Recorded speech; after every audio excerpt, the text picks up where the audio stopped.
Tout d'abord, j'aimerais, là on tient ici, à présenter Cheikh Ben Mektar.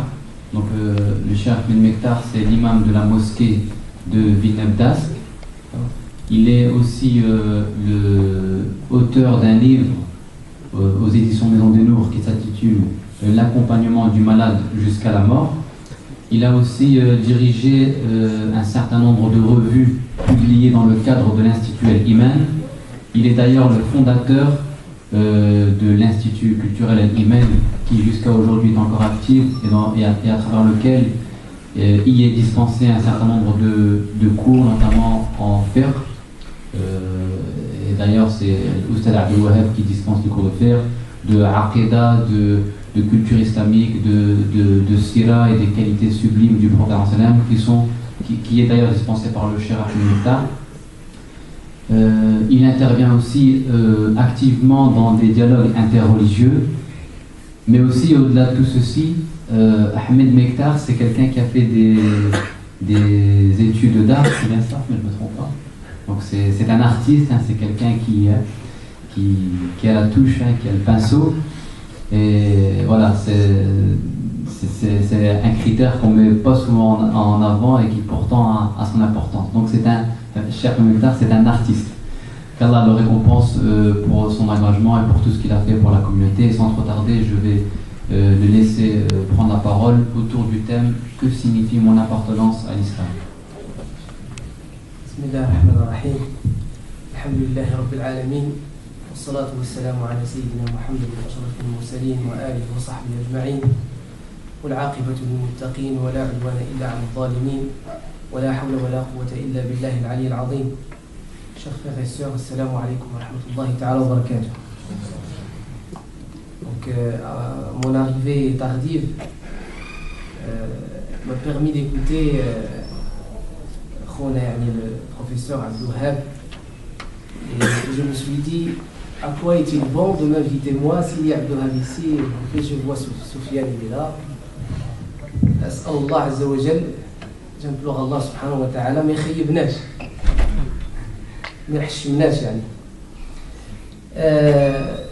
Soufiane était en train de présenter le petit fidèle devant vous, mais à savoir que le petit fidèle est l'élève de Masjid al-Iman.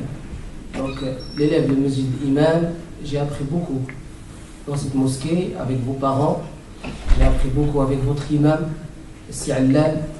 J'ai appris beaucoup avec votre recteur de la mosquée, c'est Omar, et aussi un homme qui était aussi très actif, c'est Mohamed Al-Tayyib,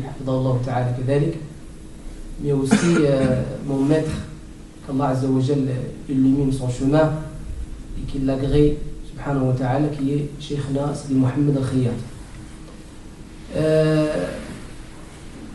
Soufiane, à un moment, il a dit Ahmed Mektar, il a aussi un certain nombre et je me suis dit, oh là là, un certain nombre de défauts. Il a fait aussi un certain nombre, quand il a dit, il a fait donc, de bêtises et d'erreurs. Lui après, il a dit des études d'art. Certainement, j'ai fait des études d'art, mais je n'ai jamais quitté le meilleur art qui est le Coran al-Karim, la récitation du Coran. Et d'ailleurs, je n'ai pas que le pinceau, j'ai aussi le roseau pour faire de la calligraphie. Le sujet choisi est très important, mes frères et sœurs. Très important puisqu'il concerne notre existence, il concerne notre présence. Il nous concerne personnellement en tant qu'individu et il nous concerne aussi en tant que groupe. Majmoua, Jama'a al-Muslimin. Et le sujet qui est « Que signifie mon appartenance à l'islam » est le titre d'un livre. Donc l'auteur est Dr Fethi Yelken, qui a écrit un certain nombre de petites épîtres. Et parmi ces épîtres-là, Et il y a eu ce livre, cet épître qui est très, très importante. Que signifie mon appartenance à l'islam? ماذا يعني انتمائي إلى الإسلام? Pourquoi parler de ce sujet maintenant? Alors pourquoi pas? Car ce sujet nous accompagne constamment tant que nous sommes musulmans. Ce sujet nous accompagne jusqu'à la mort. Allah Azza wa Jalla dit dans le noble Coran: Ya ayyuhalladhina amanu ittaqullaha haqqa tuqatihi wa la tamutunna illa wa antum muslimun. Et donc, aux croyants, craignez votre Seigneur comme il se doit et faites l'effort à ne mourir qu'en étant musulmans, qu'en étant musulmans, musulmans.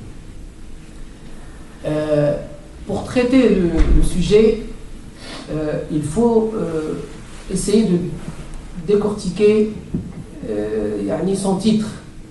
Que signifie mon appartenance à l'islam? Donc, le sujet est au singulier, le sujet est individuel, et comme vous le savez très bien, le groupe ne peut être constitué que par des individus. Et ce qu'il faut retenir, Inch'Allah Ta'ala, c'est que l'intérêt général passe avant l'intérêt individuel. Donc, que signifie mon appartenance à l'islam? Cela veut dire que signifie mon appartenance à la nation de l'islam, à la communauté musulmane, à la composante musulmane, à Jama'at al-Muslimin, au groupe des musulmans. Qu'est-ce que cela signifierait? Et qu'est-ce que cela a signifié? Et qu'est-ce qu'il signifie? Que signifie mon appartenance à l'islam? Je le prends d'abord par parler de cette chose à laquelle nous appartenons, cette idée, cette doctrine, cette philosophie, cette manière de vivre. Qu'est-ce que c'est? L'islam. Celui qui nous a révélé le Coran et qui nous a dit, en nous révélant le Coran, il nous a révélé que nous sommes musulmans. Il nous a révélé que celui qui nous a nommés musulmans, c'est notre père Ibrahim. Et c'est là où il va, dans cette citation et dans ce passage, où il va nous donner l'essence même du sens de l'islam. Il commence, loué soit-il, dans cette sourate, qui est la sourate le pèlerinage, le Hajj, à la dernière partie de cette sourate. Si vous avez le noble Coran réparti en pages en arabe et en pages en français, vous prenez la dernière page de la sourate al-Hajj et vous commencez dès le début. Ya ayyuhan nasu duriba mathalun fastami'u lahu إن الذين تدعون من دون الله لن يخلقوا ذبابا ولو اجتمعوا له وإن يسلبهم الذباب شيئا لا يستنقذوه منه ضعف الطالب والمطلوب ما قدر الله حق قدره إن الله لقوي عزيز. Premier verset de cette dernière partie de la sourate al-Hajj part et commence par un défi. Allah défie toute l'humanité. Toute l'humanité est sous le défi d'Allah subhanahu wa ta'ala. Ya ayyuhan nas. Un exemple est donné de la part d'Allah subhanahu wa ta'ala. Duriba mathalun. Une parabole est citée par Allah subhanahu wa ta'ala. Fastami'u lah. يعني استماع الوعاء والوعي. استماع الوعاء والوعي. C'est-à-dire le fait d'écouter en ayant la quête de la compréhension. Cherchez à comprendre en écoutant ce que vous allez écouter. Ya ayyuhan nas duriba mathalun. Et nous faisons partie des gens envers qui ce verset a été révélé et pour qui cet appel d'Allah a été fait et face à qui le défi d'Allah s'est mis. Nous les musulmans. Car Allah Azza wa Jalla, quand il dit Ya ayyuhan nas, c'est tout le monde, musulmans et non musulmans. ضرب مثل فاستمعوا له. استمعوا له بأذن العقل. Écoutez-le avec l'ouïe de la raison, de la compréhension, de la connaissance. فاستمعوا له. إن الذين تدعون من دون الله. Ceux que vous adorez à part Allah. لأن كلمة دعاء, le mot dua signifie dans le Coran l'adoration. C'est ça son sens. Et le prophète sallallahu alayhi wa sallam a dit, la dua c'est l'adoration même. الدعاء هو العبادة. وهناك رواية الدعاء يعني لب العبادة. C'est l'essence même de l'adoration. لكنها ضعيفة. La version authentique c'est الدعاء هو العبادة. الدعاء هو العبادة. Le fait de dire الدعاء dans le Coran Karim veut dire al-ibadah, l'adoration. Et ça vous l'avez par exemple dans surat Maryam. Allah subhanahu wa ta'ala nous parle de Ibrahim alayhi salatu wa salam. Et le discours de Ibrahim envers et vis-à-vis de son père. Et aussi le terme père en langue arabe peut signifier oncle. C'est le choix d'un certain nombre de savants de l'islam dans l'exégèse et dans le siyar, dans l'étude de la biographie et de l'histoire humaine, qui nous disent que dans le Coran al-Karim, lorsque Allah dit al-ab, ça peut être le père comme ça peut être l'oncle, ça dépend de l'histoire. Dans l'histoire de Ibrahim, Azar, ce n'est pas son père, c'est-à-dire celui qui l'a enfanté, celui qui a épousé, c'est la mère qui a mis au monde Ibrahim. Dans l'histoire de Ibrahim, nous disent ces savants de l'exégèse, le père cité ici, c'est son oncle. Ce n'est pas son père. D'accord? Et il cite comme exemple Yaqub alayhi salam, la parole de Yaqub alayhi salam dans Surat Al-Imran, lorsqu'il s'adresse à ses enfants, قال ما تعبدون من بعدي قالوا نعبد إلهك وإله آبائك. Abaïka, donc c'est le pluriel de Ab. D'accord? Et ils ont cité les noms.